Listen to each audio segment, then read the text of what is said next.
Hello and welcome to the news button. What if one diplomatic visit could quietly redraw the strategic map of Asia? What if a single handshake in Jakarta sends shockwaves all the way to Beijing? And what if China's biggest concern isn't a military exercise but a growing friendship between two of the most important nations in the Indo Pacific? Prime Minister Narendra Modi's ongoing visit to Indonesia may appear to be another routine state visit. But beneath the diplomatic ceremonies, red carpets, high voltage handshakes, and official statements lies a strategic story that could reshape the balance of power across the Indo Pacific. And that is exactly why China is watching every move. But what makes Indonesia so important? The answer begins with geography.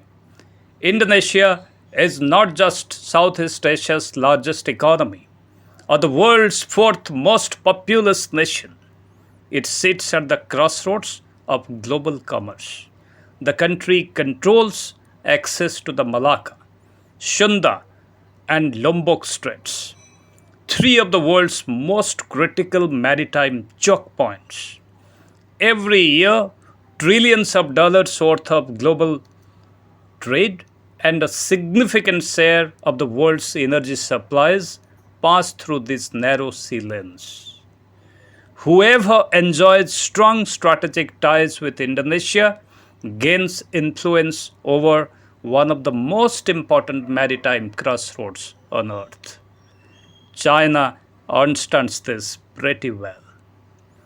And that is why Beijing has spent years investing billions of dollars in Indonesian infrastructure, railways, mining projects, and industrial parks under the Belt and Road Initiative. But now, another major Asian power is steadily expanding its influence, India. And Beijing has taken notice. Here is where things become even more interesting. Indonesia is not officially one of the frontline claimants in the South China Sea dispute, like Vietnam or the Philippines. Yet, China's controversial 9-dash line overlaps with Indonesia's exclusive economic zone near the Natuna Islands. Over the past several years, Chinese fishing fleets, escorted by Coast Guard vessels, have repeatedly entered waters that Indonesia considers its own. Jakarta has responded by increasing military deployments, strengthening maritime surveillance, and upgrading its naval presence around the Netunas. Indonesia may not see confrontation, but neither is it willing to surrender its maritime rights. This creates an important opening for India. As both countries seek a peaceful, rule based Indo Pacific, New Delhi and Jakarta have steadily deepened cooperation in maritime security, naval exercises, defense exchanges, coast guard coordination, and maritime domain awareness. To most observers, these may appear to be routine defense engagements. To Chinese strategists, however, they represent something much bigger. Every new partnership India builds across Southeast Asia makes it increasingly difficult for any single power to dominate the Indo Pacific. And that changes the strategic equation. But the story doesn't stop at defense. The next battlefield is economics. Global companies are rapidly diversifying supply chains away from excessive dependence on any single manufacturing hub, particularly China. India and Indonesia are now emerging as natural partners in semiconductors, pharmaceuticals, renewable energy, digital infrastructure, critical minerals, and advanced manufacturing. Imagine two of Asia's fastest growing economies, combining their strengths to build resilient supply chain stretching from the Indian Ocean to the Pacific. That possibility is attracting serious global attention and reducing strategic vulnerabilities. For China, this isn't merely about trade, it is about influence. Now comes perhaps the most sensitive issue of all, the Malacca Strait. This narrow waterway handles a substantial portion of China's imported oil and international trade. China's strategic thinkers have long been worried about what they call the Malacca Dilemma, the vulnerability created by dependence on a single maritime corridor. And any strengthening of maritime cooperation between India and Indonesia near this crucial gateway naturally attracts close attention in Beijing, naturally irritates it. No one is suggesting that India or Indonesia intends to disrupt the commercial shipping. But in geopolitics, location itself creates strategic leverage. And Indonesia's location is among the most valuable in the world. Meanwhile, India has quietly expanded its strategic footprint far beyond Indonesia. Japan, Australia, Vietnam, Singapore, the Philippines, France, the United States.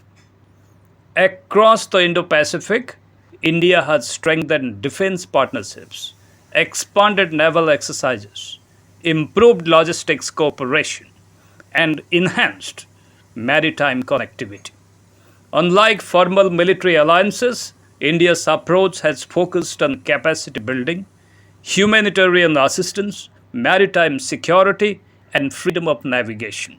This network of trusted partnerships is gradually creating a more balanced regional order. And every new partnership increases India's strategic relevance. Indonesia understands this balance better than almost anyone. For decades, Jakarta has pursued an independent foreign policy. It welcomes investment from multiple countries. It engages with both East and the West. And it carefully avoids becoming very dependent on any single major power. That makes India an especially attractive partner because New Delhi offers cooperation without demanding alignment, mutual respect instead of strategic pressure, shared interests instead of geopolitical dependence.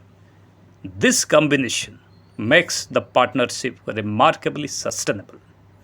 Connectivity is another crucial piece of this puzzle. India has long explored closer cooperation between its Andaman and Nicobar Islands and Indonesia's Sabang port, located near the western entrance of the Malacca Strait. Improved maritime connectivity could boost trade, strengthen logistics, support disaster relief operations, and enhance regional resilience across the eastern Indian Ocean. Sometimes ports become far more than commercial hubs. They quietly become strategic assets. Defense cooperation is also gathering momentum. The two countries already conduct coordinated naval patrols. Information sharing has expanded. Coast guards cooperate against piracy, illegal fishing, and transnational maritime crime. Every joint patrol, every intelligence exchange, every naval exercise adds another layer of trust. And trust is one of the most valuable strategic assets any nation can possess.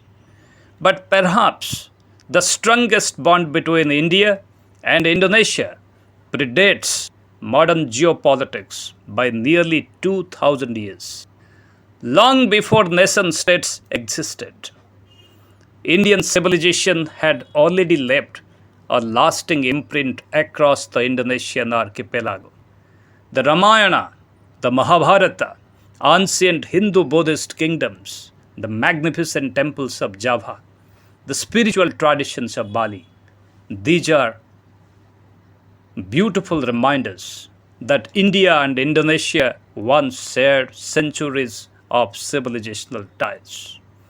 Today's geostrategic partnership is not beginning from scratch. It is building upon one of Asia's oldest cultural relationships. That gives this partnership unusual depth, solid credibility. China fully understands that influence in the 21st century cannot be measured by military power alone. It is increasingly determined by trusted partnerships, secured supply chains, economic resilience, technological cooperation, diplomatic credibility, and maritime connectivity. This is precisely where India has been making quiet but consistent gains. Which brings us back to the original question. Why is China watching Modi's Indonesia visit so closely? Because this visit is about much more than bilateral agreements. It reflects India's expanding role across the Southeast Asia. It reinforces Indonesia's growing importance in the Indo-Pacific. It demonstrates that regional powers increasingly prefer partnerships built on mutual interest rather than coercion. And it signals that the future of Asia may be shaped not by domination, but by cooperation among sovereign nations. The ceremonies may last only a few days. The agreements may fit inside a folder, but the strategic consequences could unfold in the Indo-Pacific for years to come. And somewhere in Beijing, every development in Jakarta is being watched very carefully. Before leaving, leave your comments in the comment section. And do not forget to like and subscribe to our channel. Thank you. Thanks for watching.